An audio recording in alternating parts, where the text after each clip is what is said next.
Hey, good evening, everyone. Before we begin, I would like to recognize the Friends of the Troy Public Library and thank them for their generous sponsorship of this program and the many others that we bring you. Well, welcome, everyone. We have a very special Meet the Author event this evening. We are joined by author Karen Tumulty to discuss her fascinating biography of former First Lady Nancy Reagan. Karen is a political columnist for the Washington Post and the author of The Triumph of Nancy Reagan. Before joining the Post, she wrote for Time magazine. She is based in Washington, D.C. Also joining us is our esteemed mayor of Troy, Mayor Ethan Baker, who will be leading the conversation with Karen. And he also has some history with former President Reagan, too. So we'll be hearing a little bit about that, I hope. Thank you both so much for joining us. And at this point, I'm going to turn the conversation over to you. Great. Thank you. All right. Well, Emily, thank you. This is exciting for me. One, I'm going to start with my full-on bias. I worked for President and Mrs. Reagan, and I'm a big fan. But I understand that. Well, you should understand, for those of you watching and who will watch this later, that this book is not just a love letter about Nancy Reagan or the Reagans. It's a very in-depth, highly researched, fair representation of the former First Lady.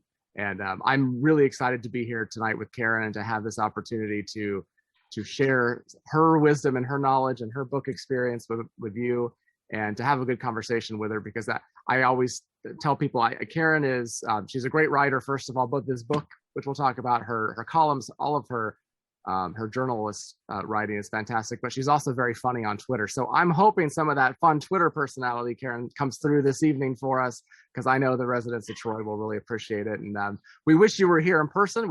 These Meet the Author events, I think, are can be more impactful when we do them in person, as you know. But I think at this point we're at least all used to this Zoom platform, and we can participate and have a meaningful conversation as well. So, and plus you didn't have to travel out here. Although, as you can tell, it's beautiful in Troy, Michigan right now. So you're missing. It looks pretty nice, I've got to tell you. So I'm gonna, this is a casual conversation in many ways. I have some things I want to talk about and ask you about, specifically about the book. And I know we'll have some opportunity for Q&A toward the end of this. But again, and you've got a copy of the book behind you, but I've got my copy right here. The Triumph of Nancy Reagan is what I believe will be the go-to biography on Nancy Reagan for generations to come. And I'm not alone in that. If you look at the back of the jacket, the people who have commented on this book are the giants in biographies and political writing. I mean, Doris Kearns Goodwin, Walter Isaacson, John Meacham, Doug Brinkley, Susan Page, they all rave about this book. And if you've read it, I'm sure you're raving about it too. And if you haven't yet read it, I know you'll really appreciate it. Karen, if I could just I want to start and jump right in. And the title itself, The Triumph of Nancy Reagan. Tell me about, was that your creation, or did that come from the publisher? Or tell me a little bit about why the book is titled that way. Well, we actually had long rambling conversations about what the title for this book should be.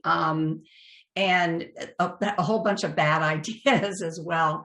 This title, though, was actually thought up by Jonathan Karp, the CEO of Simon & Schuster. And I really decided it really was the right title, because she was an extremely complicated person. She had a very rough go of it as First Lady. In many ways, she was one of the most controversial of all the modern First Ladies. And yet, as I got into what turned out to be 4 years of research, I began to realize how integral she and her instincts and her people skills had been, both to the rise of one of the most consequential figures of the 20th century, to the success of the Reagan presidency, and ultimately when, in the final decade of his life, as he's being incapacitated by Alzheimer's, it really falls on Nancy Reagan's shoulders to shape and protect the legacy of her husband, because he is not in a position to do it. So I like the word triumph because it also implies struggles, and her life had a lot of them. And as I was myself trying to figure out what kind of book is this going to be. Late at night, one night when I was having one of my many bouts of insomnia, I came across a line buried deep into a biography of Reagan by Lou Cannon, a legendary Washington Post reporter. And I ended up starting the book not with my own words, but with his.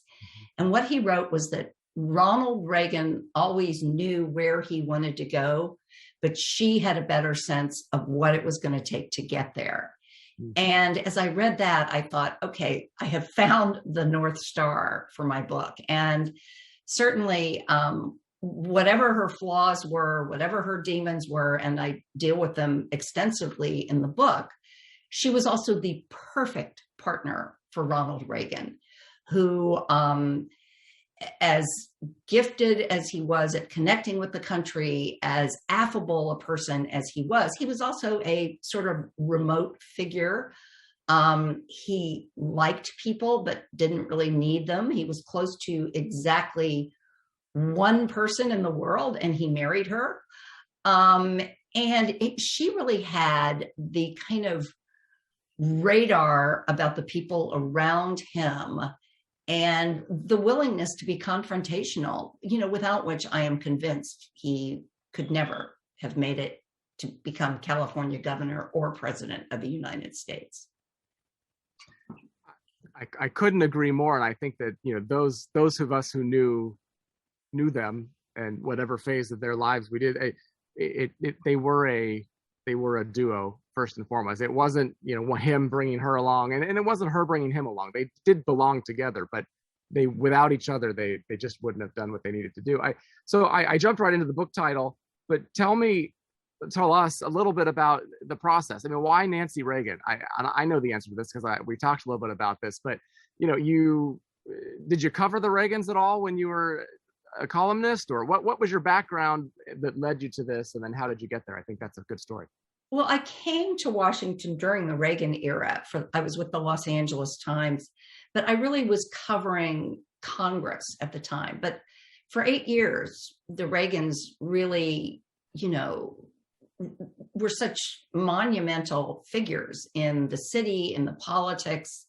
So I knew them in that sense, but I really did not know a lot about her background. I always knew there was a lot of complexity there, but I really didn't appreciate it until I got into the research.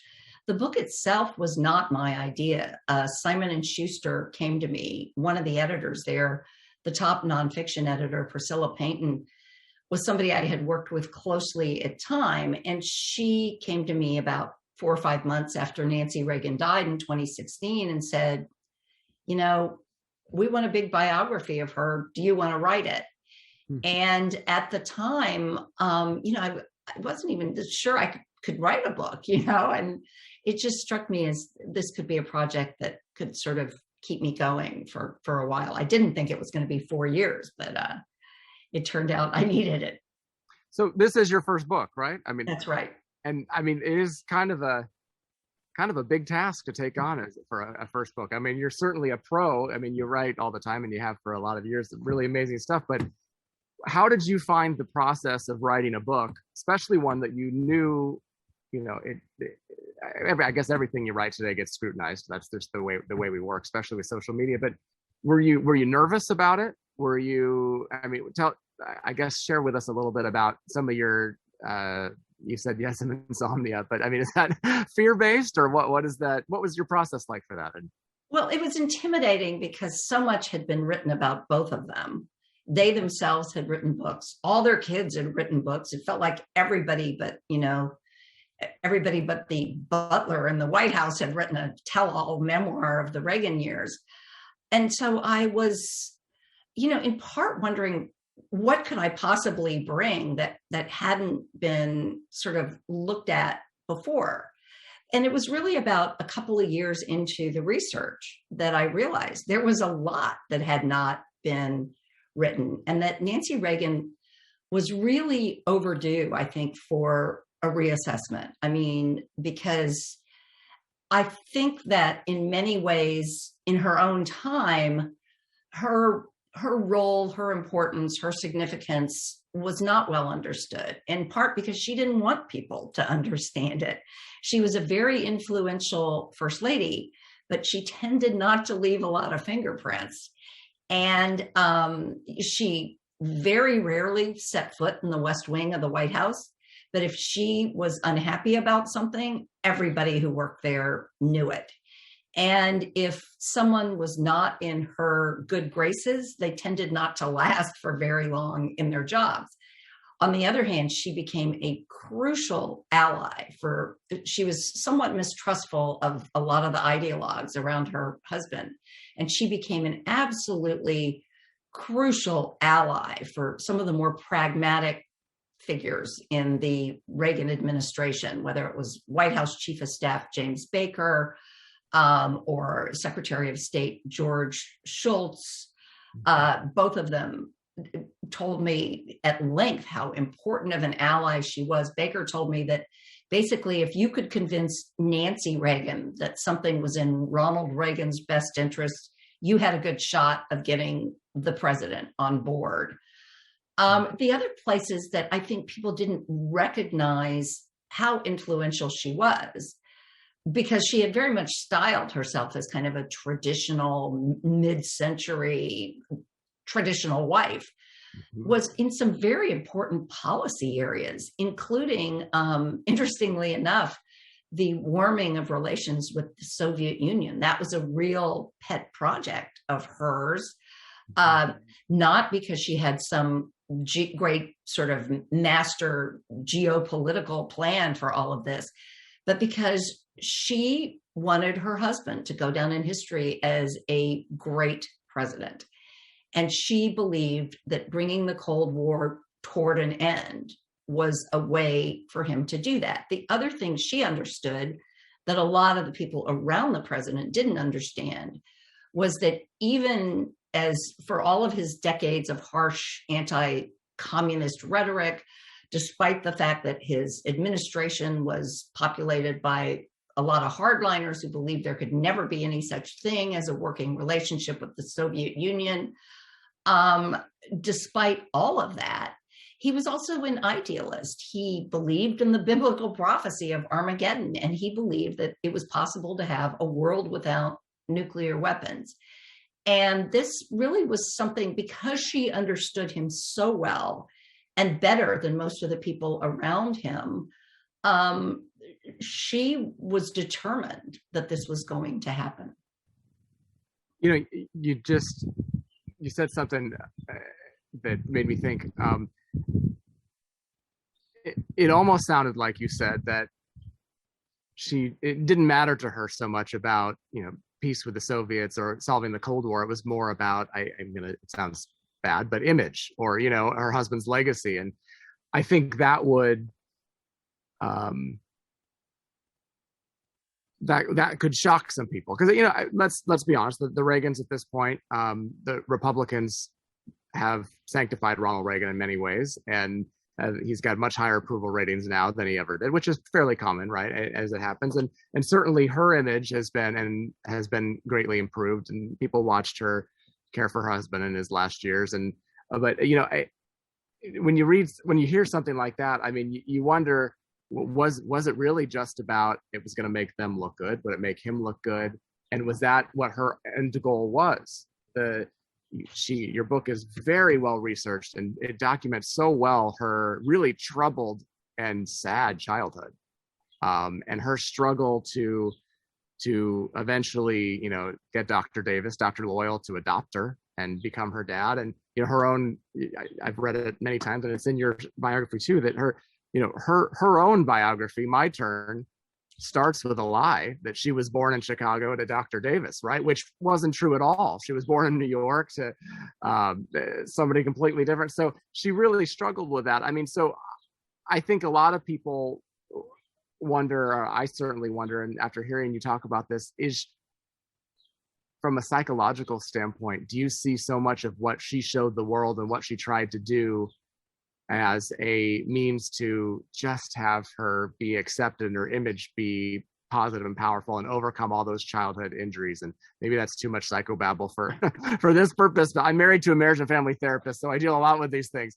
But I just know your thoughts on that. I mean, you've read so many letters and things between her and Dr. Loyal, and that correspondence is fascinating. And just what can you tell us a little bit about that childhood and how you think that framed her role in the president's life and in our world? Well, and people probably don't know much about her childhood because she really didn't talk about it a lot, but she was born into a failed marriage between a very ambitious actress and a not very successful car salesman. By the time she was born, the marriage was effectively over. Her mother didn't really want to slow down her career or her very busy social life. So for 6 years, from the time Nancy, then known as Anne Frances Robbins, was out of diapers, her mother essentially parked her with relatives. And this child spends most of the first 8 years of her life just yearning for an intact family, for this absent mother. I even found it's hard to call it a composition, but something she wrote when she was in kindergarten in 1928, which is in the files of the school that she went to here in Washington. And she writes about, and all the other little kindergartners are writing, this is my dog, he barks a lot, or, things. And she writes this little composition about a fantasy of a perfect family, and that really evokes her own very lonely reality. She writes, "A mommy and a daddy took their little girl for a walk in a garden. They looked for flowers and there wasn't a flower in the garden," which I thought that was such a sad thing for a 5-year-old to be writing. But even though her mother finally does remarry and brings Dr. Loyal Davis into Nancy Reagan's life and finally provides the stability that she was yearning for, those 8 years really did leave a shadow on her spirit and left her with an anxiety and a fear of abandonment and this kind of sense that no matter how well things are going, no matter how successful they were, that life was a trap door. The whole bottom could fall out at any minute. And that seems to be almost confirmed 2 months into her husband's presidency when she almost loses him to a would-be assassin. So I do think that this sort of anxiety and protectiveness and fearlessness in many ways of anything that she perceives to be a threat to this happiness that she has finally found with this man really do shape her personality and her instincts. Ronald Reagan himself came from a very difficult childhood. His father was an alcoholic. Christmases, he has written about Christmases where, his father would lose his job on Christmas Eve. And when he meets Nancy Davis in Hollywood for what he thinks is a blind date, actually, she's been trying to figure out how to make their paths cross for quite a while. He's really hit a low point in his own life. He's approaching middle age. The movie roles are drying up. His first wife, Jane Wyman, essentially got bored with him and devastated him by walking out of the marriage. He shows up for their first date standing on crutches because he has broken his leg in 6 different places. And so he was literally a broken man. And it was really, he would later write that his spirit was in a deep freeze. And he would write, "Then along came Nancy Davis and saved my soul." So these two are so closely bonded together that, yes, I think to a degree that Nancy Reagan had any ideology, it was basically what's good for Ronald Reagan, and not just in a PR sense. I mean, she wanted him, she was mistrustful of ideologues around him who would use his name and use his image for purposes that she didn't necessarily think he would support. But she also defined success in a very conventional way. And it really bothered her that a lot of kind of the liberal intelligentsia just wrote him off as a hip shooting cowboy or an actor who always just read lines somebody else wrote for him. Clark Clifford calling him an amiable dunce. So she spent a lot of her energy as well, trying to bring out the Ronald Reagan she knew. And one of the last things she does as he is being, heading into his final years, is she engineers the publication of all of his handwritten diaries, 50 years worth of his handwritten correspondence, and all of the speeches that he was giving before he ran for president. Again, all of them in his own hand, so that people could see these ideas were his ideas, that this governing philosophy that he had been formed long before he got to Washington. I know we're here talking about your book, The Triumph of Nancy Reagan, but if Reagan in his own hand is a fantastic piece of literature also, because it really is his own thought process. And I've seen the yellow pads of his handwriting. I mean, it's not Nancy Reagan or anybody else trying to pretend that Ronald Reagan wrote this stuff. It really was his own thoughts. And I like what you said, that, she had a certain protective nature and she was very focused on image and his legacy was important to her, but she also, part of that protectiveness was to share and show and say and demonstrate that her Ronnie wasn't the amiable dunce. He was the real deal. Now, I think she believed that he desperately needed her influence and her guidance on many things, as I certainly do with my wife, as we all do with partners and family and friends. I mean, that's a reality. I think what's so fascinating about Nancy Reagan is that she did take go through such efforts to not show up in the West Wing, whereas Hillary Clinton, she had an office in the West Wing, which Mrs. Reagan, though, would call you on that telephone, and till the day she died, that's how that was her best form of communication. I talked to her many, many times over the last several years of her life, and she knew what she wanted, and she always had a point. Now, we would talk about fun stuff too, and she was also a very good gossip and loved to talk about what was going on all over and family and such. But people knew that if Mrs. Reagan was on the phone for you, you better get on it right away to answer it. And,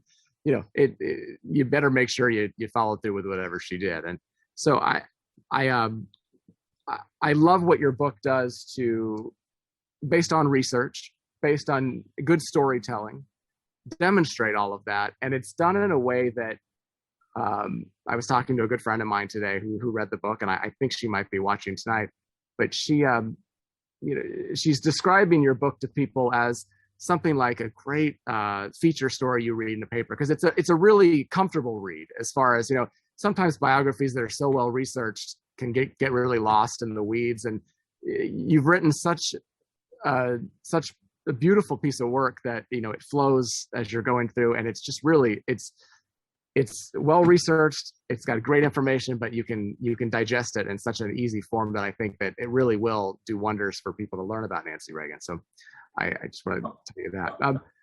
Well, I also found that so many of the phases of her life were just so fascinating. As she's growing up in Chicago, her actress mother's friends are all around. And one of them is Spencer Tracy. Mm-hmm. And when Nancy Davis gets called out to MGM for her screen test, she's not a very accomplished actress. Wow. But Spencer Tracy sets up her screen test so that she could not possibly fail. What people didn't know was that the Davis family had done extraordinary favors for Spencer Tracy, who, unbeknownst to his legions of loyal fans, was a raging alcoholic. And when he would have these violent benders, Loyal Davis, Nancy's adopted father, would arrange for him to have a private floor in a Chicago hospital where he could dry out away from the gossip columnists. And then he would go to the Davis apartment and finish out and be on his merry way. So again, he was very close to the family and really engineered it so that Nancy Davis was going to get a film contract with the powerhouse of Hollywood studios. One little bit of trivia I came across, though, in the middle of all this was that MGM's decision to give a contract to Nancy Davis in 1949 is one reason they turned down giving a contract to another actress who acted under the name of Marilyn Monroe. So Nancy Reagan didn't find this out till late in her life. She thought it was hilarious, but it was probably the worst business decision MGM ever made. You know, I love Nancy Reagan, but her movies are terrible. I mean, I really do. I mean, they're just not like, she really didn't.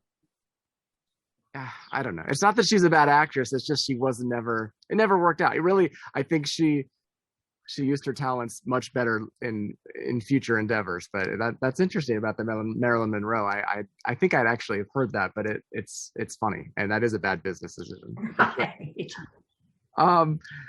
What's the, you know, we're not here to go through every page of the book, and I'd love to, frankly, because I do think it's that good, Karen. I mean, people will love it. What do you think? You spent 4 years researching Nancy Reagan, and in a sense, kind of becoming her, not in an Edmund Morris way, but in a way that you're part of. She's part of you now, I think, or I would think anyway. Maybe that's an assumption I should make. I mean, how do you think her response would be to this book and the telling of it, knowing what you know about her and knowing how she has dealt with press and everything? What's your take on that? Because I'll tell you mine too. Well, I would hope that she would think it was honest and that it was careful, and that things were put in a careful context. Because again, I don't skip over her flaws or her demons, but I think that understood in the context of her life and of her times and the pressures that she was under, that they're more understandable. I mean, you cannot argue that bringing in an astrologer to determine the president's schedule isn't a crazy thing to do. But if you understand how traumatized she was by the assassination attempt, you begin to understand the impulses that led her to do something that irrationally. And the other thing I would hope is that, I make the case very strongly that the Reagans really needed each other. I mean, they each filled in the voids and gaps of the other's personality and character. And in their case, 1 + 1 ended up adding up to a lot more than 2. Yeah, I would agree with your assessment. She never liked anything that was negative about her, right, in print especially. And part of that, I think, is her generation, her era. She came of age at a time in Hollywood when the Llewellyn Parsons of the world would write stories, fluff pieces on purpose, right? That was the big way that Hollywood got that information out there about people. So she never liked having anything negative written about her. But I do think I would agree with you that it's very fair in your assessment of those warts and all, because it is there. But you do a good job of explaining it, and I think that's something she was never successfully able to do. So even with some of her more scandals, the designer gowns or the White House china, that it wasn't taxpayer money. It was all private donations. The renovations to the White House early in the administration, she was not good at explaining some of the negative things about her, that I think that made it difficult for her to accept criticism. But you've done a great job of explaining that and digging in a little bit. And I think it's not in a way that it would be distasteful or offensive to her. Again, her generation, it's hard, I think, to read some of these things. But, I mean, frankly, at this point, she's joked about the fact that she was pregnant when she and the president got married. I mean, she was, initially they said that, Patty was a preemie and such, but, she came to terms with that. And she jokes about it in her own book. And some of those kind of things are you address very well. I wanted to say also, and I know the answer to this, but you had really good, this isn't an unauthorized book, right? I mean, you've had really great cooperation with some of the Reagan Children, the Reagan Foundation. Fred Ryan at the Post is the chairman of the board of the Ronald Reagan Foundation. I know you worked with Joan Drake, who's kind of the keeper of all things Reagan at this point out at the library. And your book sources Ron Reagan a lot. Have you? I'm sure you have, but what has been his reaction to the book? Have you heard, or can you share? Oddly, I mean, and properly, probably, I've only heard secondhand that he likes the book.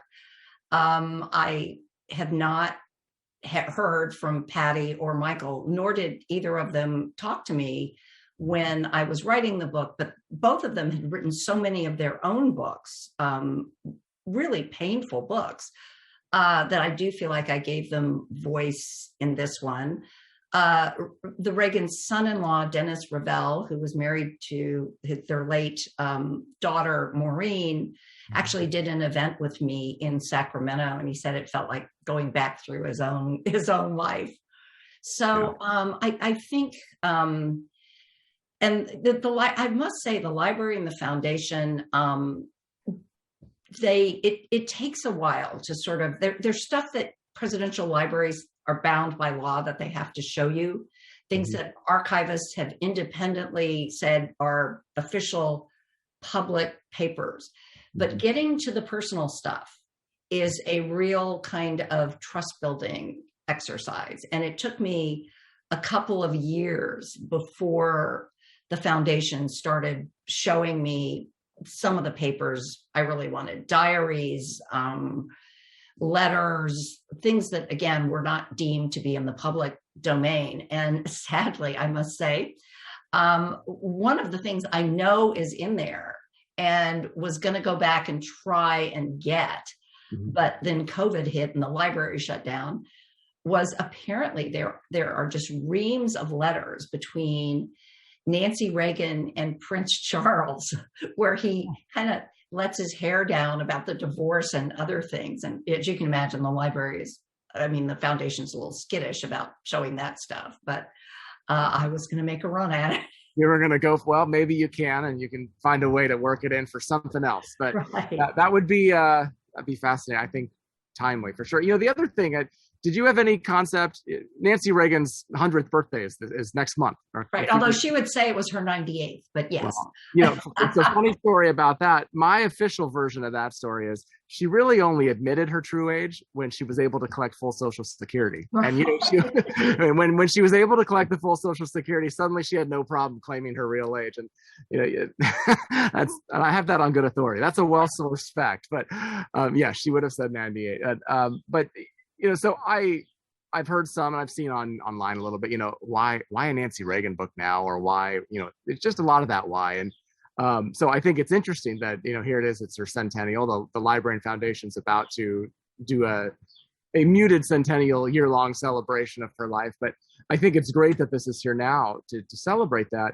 But let me shift a little bit. It's still the why Nancy Reagan question, but how have you dealt with in case you haven't noticed, we're in a highly politicized, partisan, polarized state of being right now in this country. There are, I guarantee, a solid several millions of people who just would never pick up this book because they don't like who's on the cover of it, right?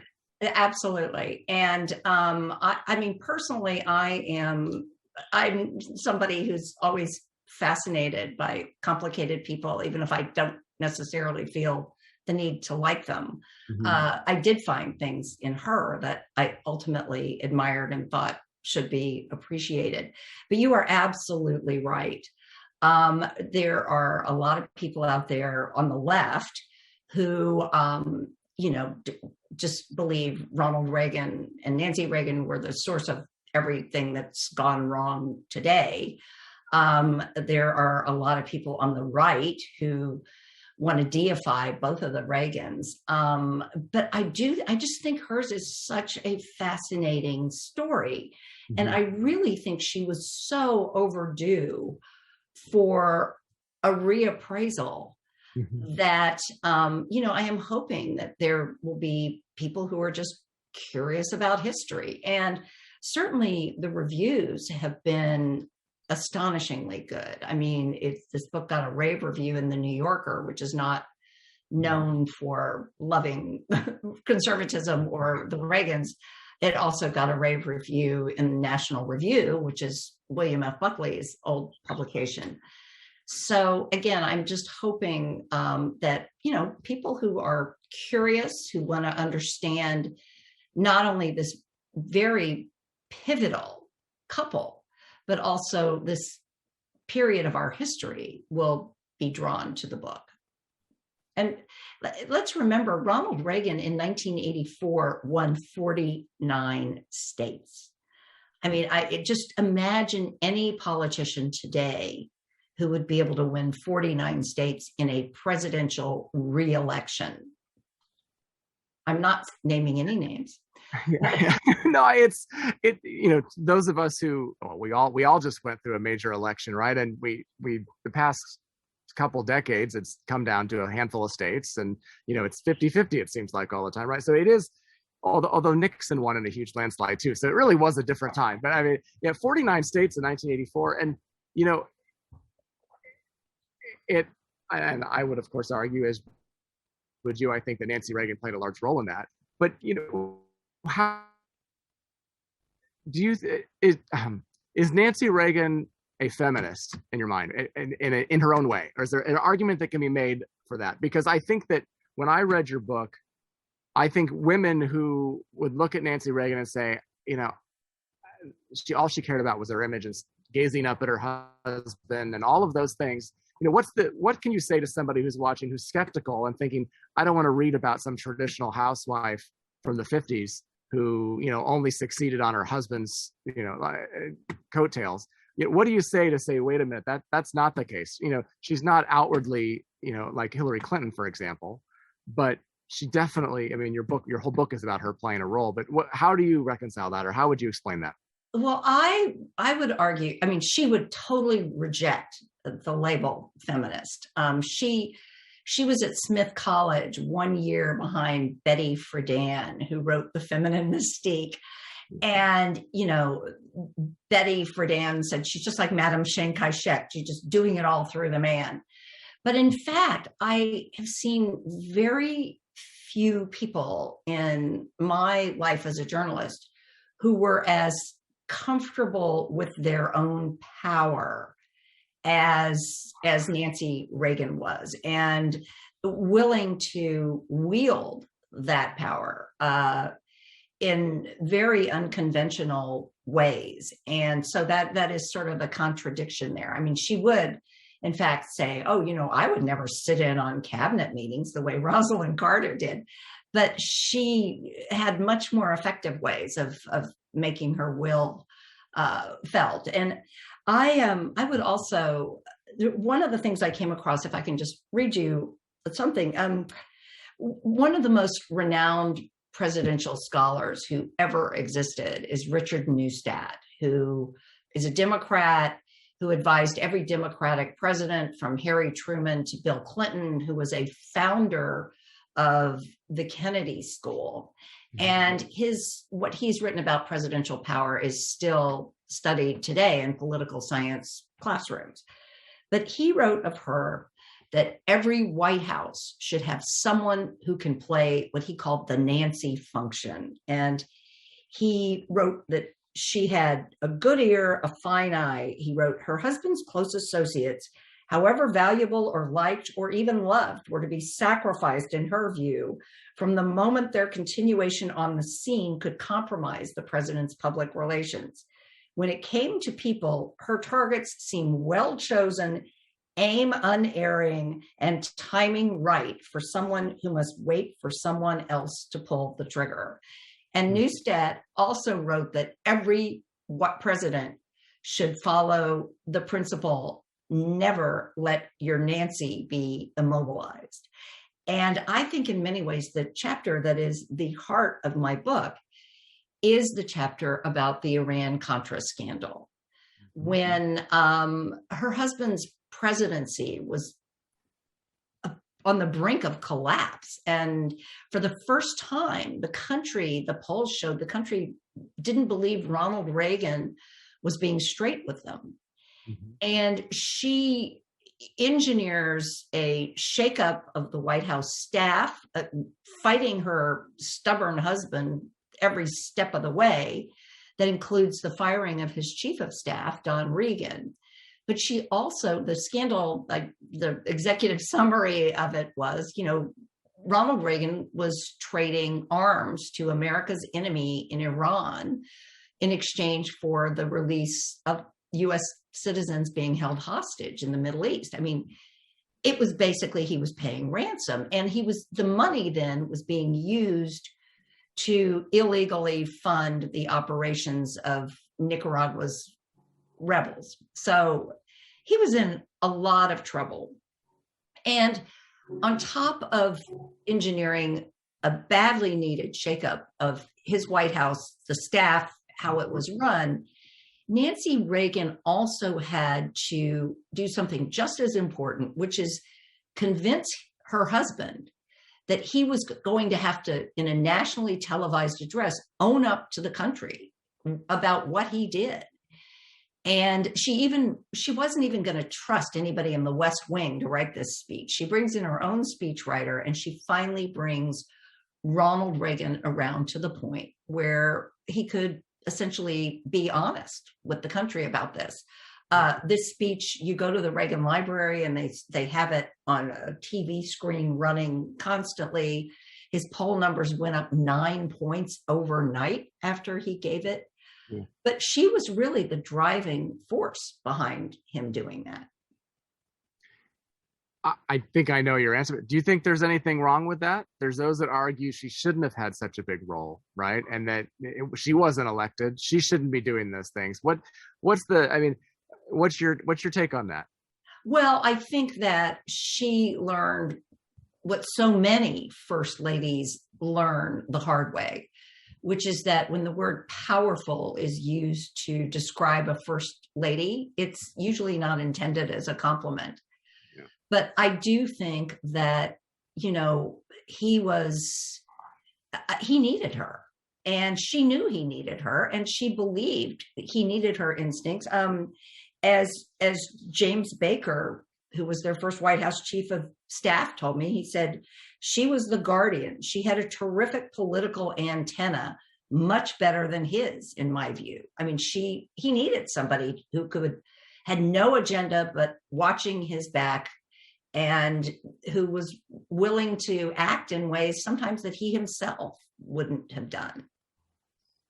So true. And James Baker's an interesting one. Obviously, he started with George Bush. He was a George Bush guy. So the Reagans were, and James Baker were against each other early on. And then he came on and was White House chief of staff and then Treasury secretary.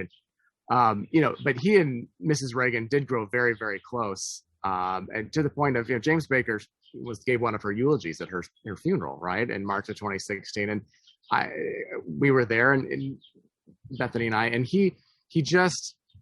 It was a genuine love of her at that point. And it was interesting to see the culmination of their life together. And when you start as political adversaries, and Mrs. Reagan didn't like the Bushes for a long time, certainly, and I guess never really liked Barbara. Never liked the Bushes. As we learn in your book, and then Susan Page has written a lot about the relationship between First Lady Bush and Mrs. Reagan.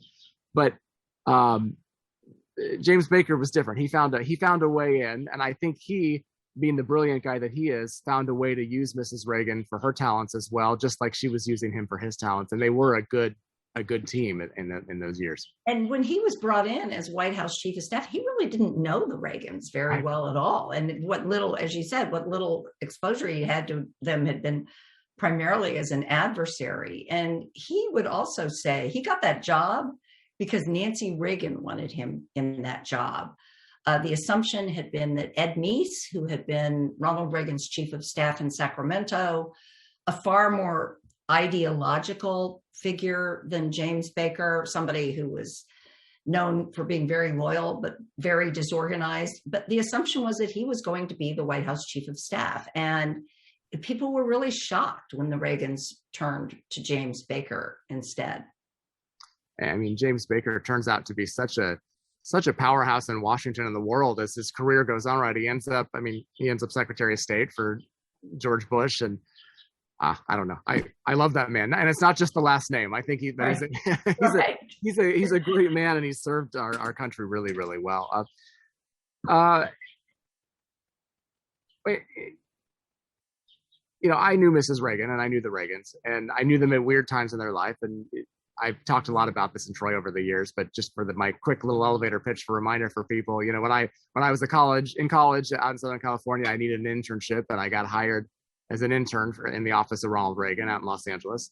After my internship ended after a semester, he and Mrs. Reagan hired me, and I worked for the next 4 years every day with them, and they happened to be the last 4 years of the president's life. So I spent a lot of time with Mrs. Reagan, certainly as his Alzheimer's got worse and worse, because she was the stand-in, his stand-in for all things official coming out of the office of Ronald Reagan. And I love, frankly, any book about the Reagans that comes out, the first section I read is the end about that, because I'm always curious, being that is my first person knowledge of how they were. I like to read how they get translated and write it. And you did a great job. I'll say that. I mean, but there's always pieces of it that I realize when you have a time in their life when there are, hundreds of people around them all the time, staff members, and, they're much more active. I think it's easier to get a lot of information because there's a lot more opportunity for sources. When you get down to the early 2000s and it's just her, a few of us in the office, we're a lot more tight-lipped with how things were, right? And obviously, and she was adamant about that because it was very important to her that his dignity be protected. And I think it's you'll find Joan Drake, who was his chief of staff after Fred Ryan left in I think '94, and then stayed on and still works out at the Reagan Library. I talked to her. It was her birthday a couple days ago, and I always have, every time I talk to her, I say, so when are you writing your book, Joanne? Because Jean Becker, who was George Bush's chief of staff, has her book out right now, and she won't do it. She's so loyal to the Reagans that she would never want to put herself at risk for doing anything that would either hurt or promote herself. It's just kind of who she is. But I've noticed that a lot about the people in that time frame. We're very careful. We're like a tight-knit family. And so there is not a lot of details about some of those last years. And, your book mentions, the Washington funeral for the president, which was, toward the end of the week-long culmination. But, I was based in Los Angeles at the time and working from that angle. And we had the huge interment ceremony, which you mentioned beautifully, in the sunset going over the Pacific, and it was timed so perfectly. But I'm always fascinated by what you do know and what you don't know. I mean, right? And so I'm not here to share any state secrets or anything. Oh, come on. But I do love, the beauty of how she protected him. It really wasn't until the end of his life. And then in the remaining, 10, 12 years of her life after he passed away, she also kept such a lid on everything. And I think had so much respect from the people that were close to them to not go out and do any more tell-all books. And, I guess legal agreements and protective, NDAs can do a lot of that, but there's things that could have been said and written and details out there that are always a little bit newsworthy. And but who did you find to be the best gatekeeper of information for those later years? You sourced Robert Higdon a lot, who was a friend of Mrs. Reagan, and he's since passed away. But what was your kind of process in dealing with those years that you knew were going to be a lot more private and more difficult to crack when you started the project? I did talk to Reagan family members, and there was a lot of tension within the family in those final years, and they were quite blunt with me. I was able to find some things in oral histories. John Hutton, who was one of their physicians and was a White House physician, has a long interview, an oral history at the Miller Center, which was really the best descriptions that I came across in of what life day in and day out was like with someone who it's Alzheimer's is a sort of series of descending plateaus. Robert Higdon, you're right, close friend, confidant of her, did something really unusual. As she's coming to the end of her life, it becomes clear to her and the people around her that everybody who might have given a eulogy at her funeral is either gone or too far gone themselves to do that. And so Robert Higdon arranges for an Episcopal priest who he likes a lot to fly in from Washington, a guy named Stuart Kenworthy, and oddly enough, go into Nancy Reagan's bedroom. She's pretty much bedridden at that time, and audition essentially to give the eulogy at her funeral. I mean, this is going to be the one time they ever meet. But what he described to me, just sort of the private conversations he had with this woman who knew that her own death was near, who was actually welcoming her own death. Toward the end of her life, she developed a deeper religious faith, I think in part because she knew that this was the only way she was ever going to be back together with her husband again. And the scene, which is so poignant, again, of this woman coming to the end of her life, the very lonely end of her life, and both reflecting on how it's all turned out, but also really, as I said, welcoming death and welcoming it because she sees it as an opportunity to be reunited with her husband. Absolutely. And I thought that section of the book was so beautifully written. I mean, again, it's your writing style for sure, but it painted the picture. And knowing, I'm someone I've been in that bedroom, I've been in that house a lot. So I knew exactly the scene you described. I mean, it was perfect. And, to know that her faith deepened as she got closer to death, and I hear that happens a lot as people. I mean, it does happen. People realize they're getting closer to death. They do realize, well, maybe that is going to be the better thing for me. But I do believe that was her. Well, if I want to see my Ronnie again, this is. Although he did visit her over the years in that house, she claims she felt his presence all the time, and she wasn't shy about sharing that with anybody. But it's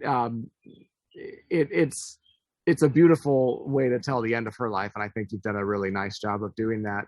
Again, what's something to you that you didn't know the Reagans well, you weren't friends with them, it's not that you had a relationship before. What was something you expected to find when you started this project and that you did find and get maybe a deeper understanding? And then what was something that really just surprised you, if you could? I mean, something that just you didn't expect. Well, I certainly expected her story to be complicated. And I'd read the other books. I read Kitty Kelly's scathing book about her, where, every fact seemed to be turned in the same direction, which was to make the case that she was a horrible human being. I also read a number of the kind of worshipful books about her. But it was just the degree to which all of this came together in this incredibly complex personality, this woman who carried a lot of scars through her life. One of the things that was sort of surprising and I think painful to learn was the very deep dysfunction within the Reagan family, which I think was kind of the collateral damage of this union of two people who are bound together so tightly that there basically isn't room for anyone else, including their own children. And the way Patty described it at her mother's funeral was, my parents were two halves of a closed circle, and it was sort of the rest of us just floated on the outside. And even Nancy Reagan herself would acknowledge in her own memoir, she wrote, "All I ever wanted was to be a good wife and a good mother, and I guess I succeeded more at one than the other." And the dedication to My Turn is her book is to Ronnie, who always understood, and to my children, who I hope will understand someday.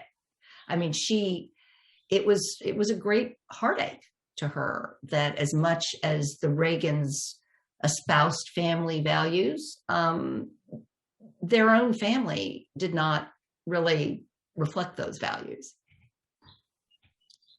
I think that's an understatement, Karen, but I think that's a safe answer for sure. And you know, I had a lot of experience with Ron and Patty and Michael and even Maureen for a brief time, although my time that I knew Maureen was when she had cancer and she was getting close to passing away herself. But,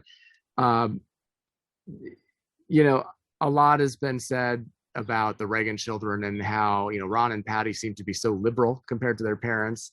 And it's interesting to you know, is that just rebellion or is that who they are? And I've also heard theories, well, no, that's who Mrs. Reagan really was. She was really more liberal. And there's all kinds of theories on that. But the dysfunction aspect of them, you know, I do think there was a lot of healing between, certainly with Ron, who had the least issues probably with his parents over the years. Patty, you know, all public accounts are that she and her mother reconciled pretty well. And Patty was around a lot toward the end of the president's life, and certainly as her mom, the rest of her mom's life. Michael's a whole different story, who, you know, and he's a fascinating character in and of himself. I mean, there's a lot, and he's clearly experienced a lot of pain and has a lot of scars from issues, and that you can read about in his book, I guess. But I do know that that relationship never really got any better. You know, and he didn't attend her funeral. You didn't know he was too busy doing an aircraft carrier event or something, as I recall. You know, he lived in Sherman Oaks at the time back then when I worked there, and now lives actually in Toluca Lake. But I don't know how the two of them coexisted for as long as they did, as both trying to be the keepers of the president's legacy, because he certainly took a hold of that mantle and tried to, as he built his own career with radio and, you know, his Reagan email accounts and all of these things, which, you know, it's his name too, he's entitled to. And she just had such a different view of everything. So yeah, the Reagan children, I probably get asked that question more than anything today, is, you know, was it really as bad? Or, you know, if I'm talking to certain people, it's what's wrong with Ron, you know, like, because he seems he's so different and everything. But I love how you've interwoven, you know, you said Ron spoke to you a lot about this, but Patty and Michael didn't. But because they've both written so much, it felt like their stories were told here through this process. You didn't leave them out, which I think is really a great way to handle it, because of course they played a role in all of this, and it needed to be told, and you did it in a respectful way. So again, good job on that. And also another person who talked to me a lot, I never met him in person, but we spent hours on the phone, was her brother, who he was not her biological brother, but they were raised, and it was Loyal Davis's son from his first marriage, but they were raised in the same house together. And he just had so many, he was in his 90s when I talked to him. He just had so many just memories. And he also was able to clarify a lot of things for me. For instance, he was the one who confirmed that she broke up with her first fiance because she found out he was gay. But it was funny because he said to me not once, but twice, he said, well, you know, if you want this to be a good book, you can't just write the nice stuff. And I thought, oh my gosh, sibling rivalry never dies, no matter how old you get. That's absolutely right. He was a nice guy, and his family's very nice too. I met them over the years, and she really, and their story. I mean, you talk a little bit about their relationship, but he had no reason to like her in the beginning, because here she's coming in, and suddenly she's the doctor's little daughter, right? And you know, it kind of leaves him in a weird position, and it's fascinating. So I know there's some questions in the Q&A that have come in. Emily, are you wanting to handle those, or do you want me to handle those, or we're here and sure, I can read those out to you. And for our participants, if you have any questions, you'll see the Q&A box at the bottom. please go ahead and just submit your questions there and we can read them out to Karen. So Karen, I'm going to start with this question. It's a multi-part question, okay? So it says, excuse me, can you talk about the formulation of Nancy Reagan's political astuteness? When did she get interested in politics, if she ever really enjoyed it? It seems like someone who presidential advisors went to in order to have a chance at convincing the president probably accumulated some political chops over the years. What in her life and background prior to her role as First Lady gave her the necessary instincts to advise her husband during his presidency?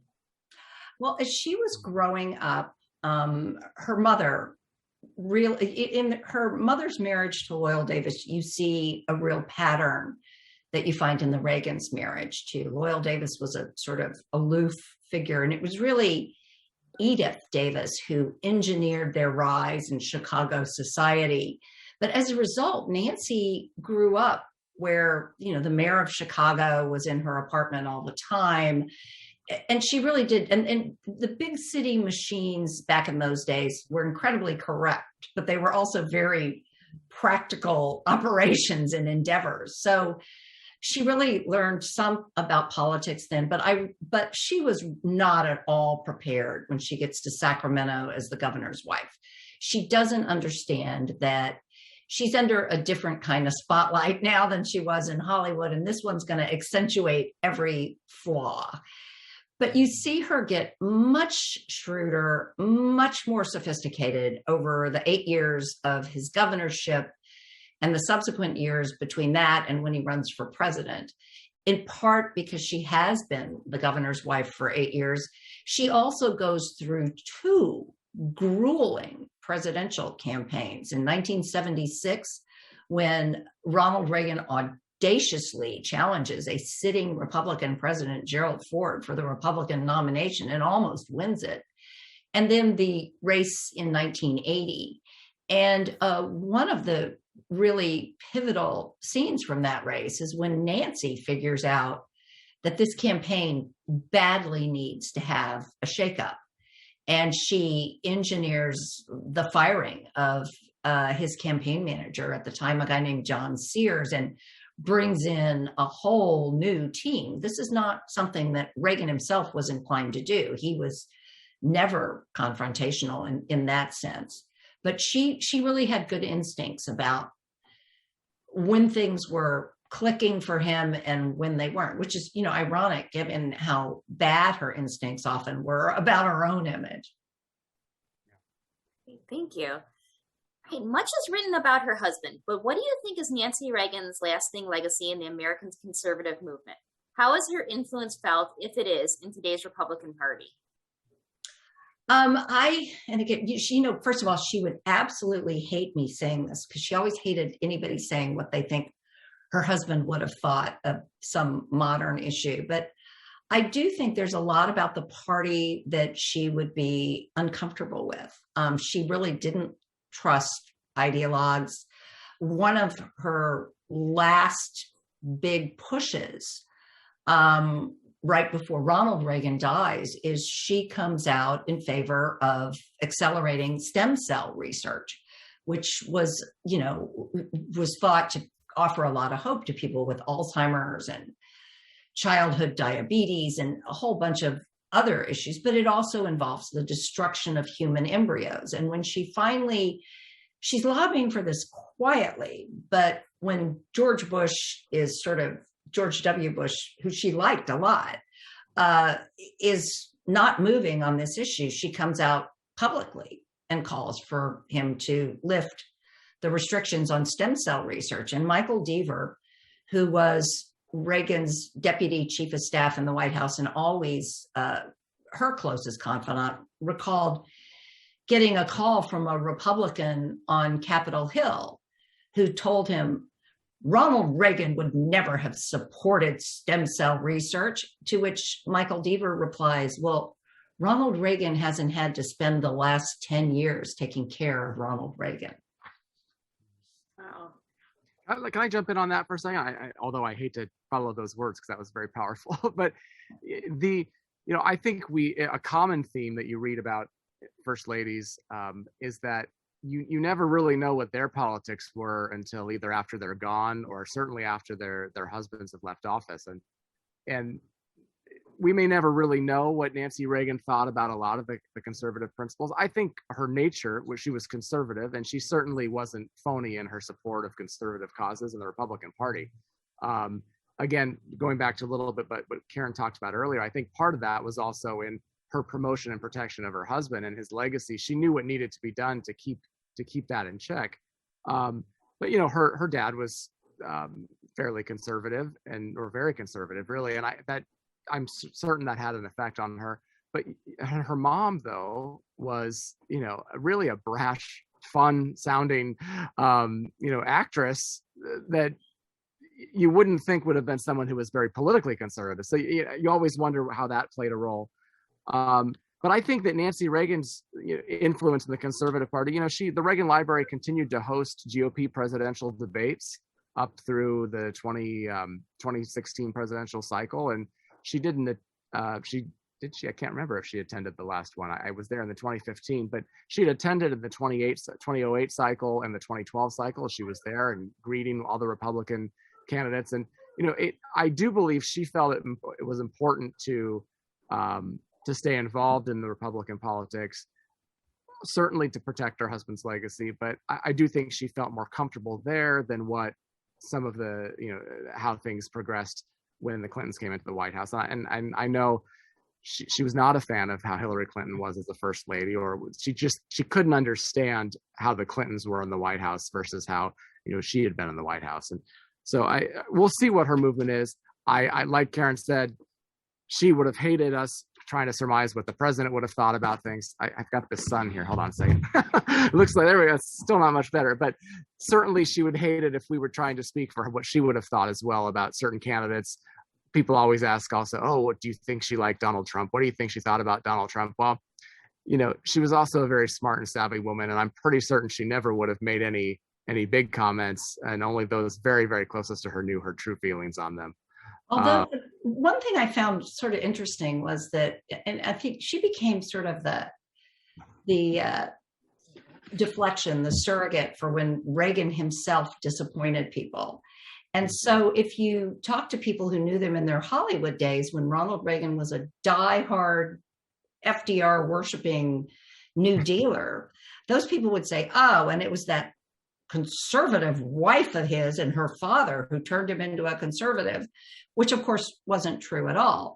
And then if you talk to people in the White House who would be disappointed if he wasn't as conservative on something they wanted, they would go, well, it was that liberal wife of his. It was always easier to sort of blame her. Yeah, and she took that role on really well, right? Right. But she was also influential in helping move the president. You write a lot about, the AIDS crisis and how that played out. And I think one of the biggest stains on the president's legacy is HIV AIDS and the lack of action in the first half of the 80s, certainly. And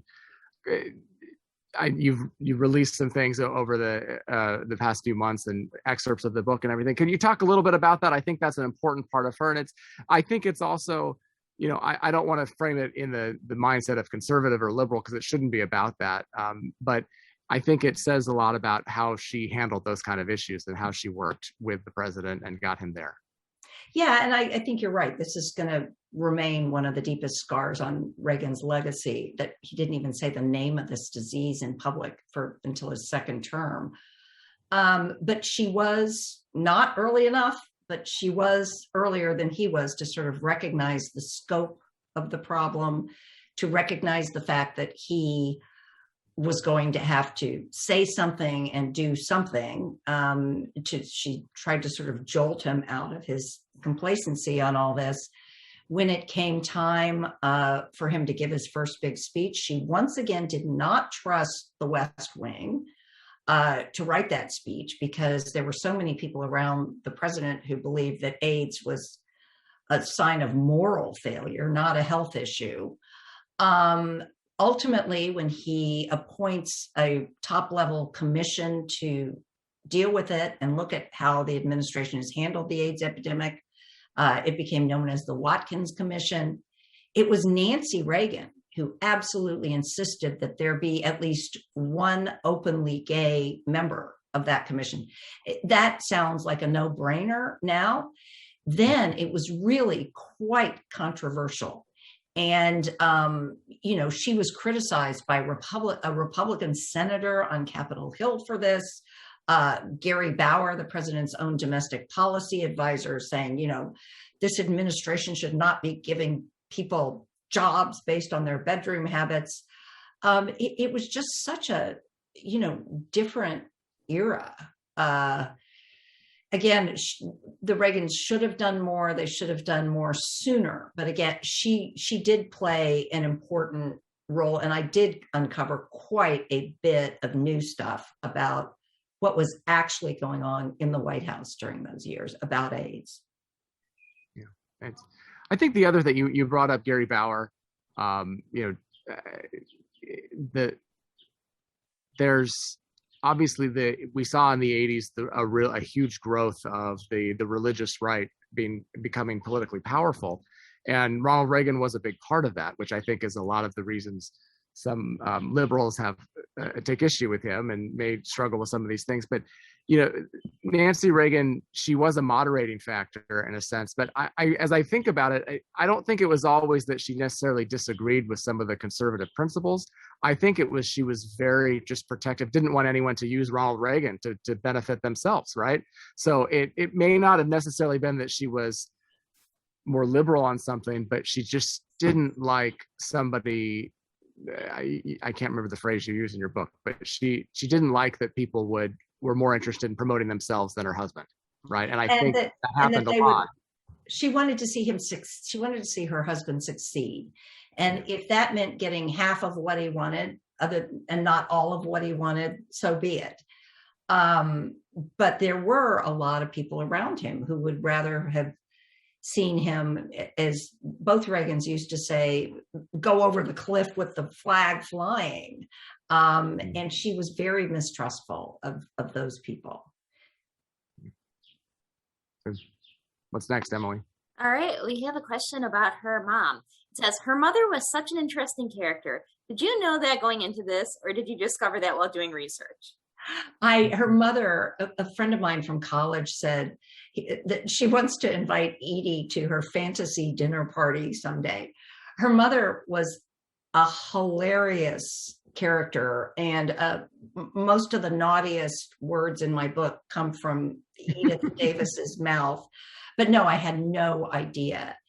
And one thing I discovered too was that I could go through, there's a database called newspapers.com that does thousands of newspaper clippings and some really obscure newspapers that no longer exist. And I was able to sort of follow Edith Davis's her career as an actress in these old newspaper clippings from 1914 and 1916. And, she was just such a force of nature and such an incredible networker. The other thing I found out, and I had never even heard the name Alla Nazimova before, but at one point she was the highest paid actress in the world. She was a silent screen actress. She was friends with Edith Davis and became Nancy Davis's godmother. And she was this figure that she led this wildly unconventional life. She was very open about her relationships with other women, and again, these characters who populated Nancy Reagan's early life, who sort of keep coming onto the page and off the page, I thought were as just incredibly fascinating. I think one of my favorite Edith stories that you write about is when Ronnie was running for governor, and she was asking, or maybe it was a presidential run, but she was asking which of her friends, how much her friends had given in political contributions, and they were relatively high figures, and so the presumption was that those were going to be great. But when she found out the actual numbers, she was enraged and called them and got a ton more money out of them, right? I mean, that was kind of how she just was she was a fascinating woman. I mean, you could write a whole book on her, frankly, I think. Yeah, Stu Spencer, the campaign manager for it was his first governor's race. She gives him a list of names. She says, all these people are going to give money. And so he calls her thinking she'll be happy because they all did. And she just blows up and says, that cheap SOB, except she doesn't use the initials. And she says, give me that list. And she goes back and hits them all up. And as Stu told me, yeah, and SOB number 1 was good for 10 grand and SOB number 2 was good for, anyway. There's a lot of money in the mid 60s too, you know, it's a different time, but different campaign finance. But are there any more questions in there, Emily? Yeah, right now? We have another question in our chat. It says, Peggy Noonan was a well-known speechwriter for the Reagan White House. Did Nancy Reagan and Peggy Noonan have a relationship? They did. And in fact, Peggy Noonan is on the board of the Reagan Library now. But it's interesting because Peggy Noonan's first act upon leaving the White House was to write a scathing book about the White House. And she was incredibly critical of Nancy Reagan in the book. And so a few years down the road, some friends suggest that she might want to actually get to know her and invites her for dinner. And Peggy Noonan's like too embarrassed. She says, there's no way she would possibly want to talk to me after all the nasty things I wrote about her. But it turns out the two of them really do get along, and they did become close. It's interesting about Peggy Noonan. She's known as such a big Reagan speechwriter, but she really didn't work in the Reagan White House for very long. But, you know, she did write the speech after the Challenger explosion, which I think really was a beautiful speech as well. But it was nice when she came onto the board because she is a well-known figure, and she was a good voice. I mean, she's such a great representative for the Reagan legacy as well, just in her presentation. So it's a good question. All right, our next question. How did you decide to refer to Ronald Reagan as Ronnie throughout the book? You know, there's some people like it and other people don't. This was how Nancy Reagan referred to him. I also was dealing with so many people who had the last name Reagan that I was writing about that I just decided to go first names all the way. I did find it interesting, though, that she referred to her husband as Ronnie and her son as Ron, and the Reagans called each other mommy and daddy. I mean, there was this, you know, strange bit of, I mean, at least I didn't call him daddy all the way through the book. So the mommy and daddy stuff is one of the weirdest things about it, in my opinion. I mean, I've always thought that was weird. I can't imagine. I call my wife, you know, I refer to her as mommy sometimes when I'm talking to the kids, but I can't imagine having that be part of my regular relationship with her. But they did. I mean, all of his notes, I mean, and sometimes weird stuff like, you know, mommy poo pants. Mommy poo pants. I was going to say, and that's just so strange. Yeah. But the Ronnie question, I was going to ask you that too. I'm glad somebody did. I like it. When I was reading the book, it did make it very easy to know who we were talking about, right? Or, you know, and she did refer to that. I thought that was actually a good choice, and did a nice job of that. It's also kind of strange that, you know, Ron, who wasn't technically a junior, he gets called Ron Jr., but, you know, he has the very formal Ron name, and the dad has the Ronnie nickname. It's just they were very, very unique in how they handled that family and the relationships. And hey, are there any more questions in the Q&A, Emily? I had a question. So, all right, Nancy Reagan is a first lady who was assertive, exerted a lot of influence over the presidency. How do you think she'd be received in today's political climate, where, you know, the role of women in politics has changed, but there's also social media and 24-hour news cycles, and people are picked apart more? Do you think she would be better received by the public or worse? Probably worse, and only because people. And again, I live in this social media world. I mean, people hang a political label around your neck, and then they don't want to know anything else about you. And I do think that is unfair. I mean, I maybe call me naive, but I still believe that most people who go into public service go in because they want to make a difference. They may disagree on how you do that. And it has just become so difficult in this era. It's like people don't want heroes, and they don't want their political figures to be any more than sort of cardboard cutouts of their ideology. And I do think that is unfair. And I think, quite frankly, that that is one of the things that the era in which we are living is going to be judged in history and not come out looking so good. But Ethan, you're a professional at this, so. Yeah, no, well, I'm fortunate, we're, local government's a lot different because we see our neighbors, we're around a little bit more. And I have the fortune of being a nonpartisan mayor by charter of our city charter. So we keep the partisanship stuff out as much as possible, but it's a strange system. I think that people look at the Reagans or would look at Nancy Reagan and they might not understand her, and then what they would see on Twitter about her would be their lasting impression, and odds are it's not going to be good, right?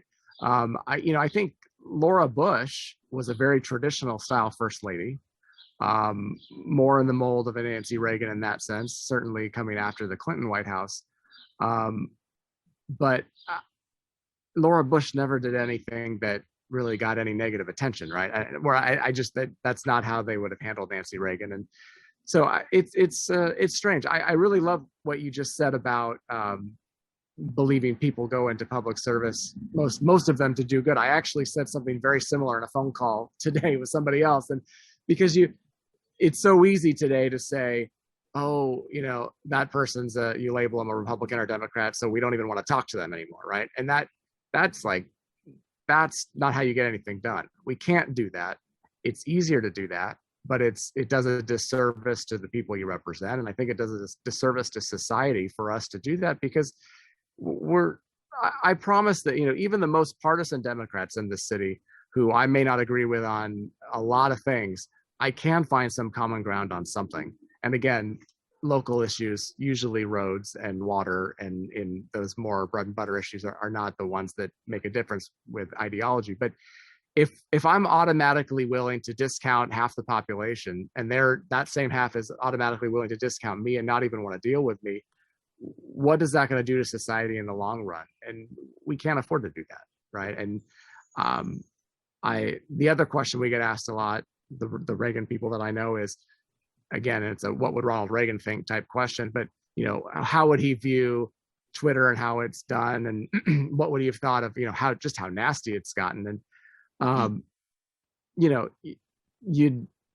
my assumption is that I think he would have been intrigued by Twitter, because he was definitely a fan of going out to the people and talking to people. I mean, that was something that he did all those press conferences all the time, and to a point where I think the networks got sick of breaking into their primetime coverage to let the president speak. But he liked to talk to the people because he felt like he was the best communicator of his message. So in a way, that's something that could translate into Twitter and social media. But the vitriol was not his style. I mean, there's very few times in your book or in any other book that ever talks about Ronald Reagan being mad or visibly angry. He didn't believe that was the best way to do it. And the classic tale, of course, is how his relationship with Tip O'Neill, and they'd fight like cats and dogs during the day, but come 5 o'clock, they were just two old Irishmen sharing a drink and sharing stories, because that was what was important to him. It was the people and the relationship. So I think it's hard to take somebody from now 40 years ago, their administration's 40 years old, and transplant it into today's society. But you can definitely see where some things might work okay, but there would also be a lot of friction, I think. So it's a long-winded answer, which I'm pretty famous for here in Troy, Karen. So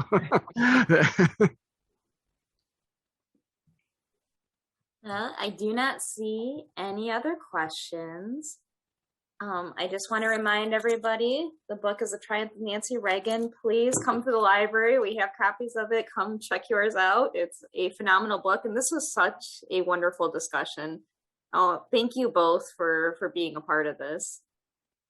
Well, thank you for your interest in my book and for encouraging people to read it. I do think it is hopefully it's a window into not only this woman, but this president that maybe people haven't had before. Well, Karen, thank you for virtually coming to Troy, Michigan. It's for me, it's an honor to have you here and to talk about somebody, obviously, people that I care about so much. But again, I said at the beginning, this book is not just a love letter about Nancy Reagan. It's a very in-depth, personal, fair, and well-researched look at her whole life. And I don't think that anybody who reads it will come away saying, oh yeah, I already knew that, right? I mean, there's something to learn there, and there's something to take away from it. I appreciate you doing this. I know at this point in a COVID pandemic, Zoom is becoming more of a burden than not, but we're fortunate to have you come into our city this way. And thank Emily and your team for putting this together for us. And we know that come to the library, check out the book, and then go buy it for somebody too, because we always like to we like to sell books too. Some people, it's a good thing. And is there an audio book of this, Karen? There is a wonderful actress who has a beautiful voice reads the book. So you don't have to listen to me. Well, I've enjoyed listening to you this evening. So please everybody support Karen. Enjoy this book, read this book. I know you'll like it. And if you're hesitant because of the subject matter, recognize that there's probably more that can help you do that by just taking a look. And again, it's a good read. It's a good read. So thank you, Karen. Thank you, Emily. So much. Thank you, Ethan. We It was appreciate great being with you. Yeah. Thanks a lot.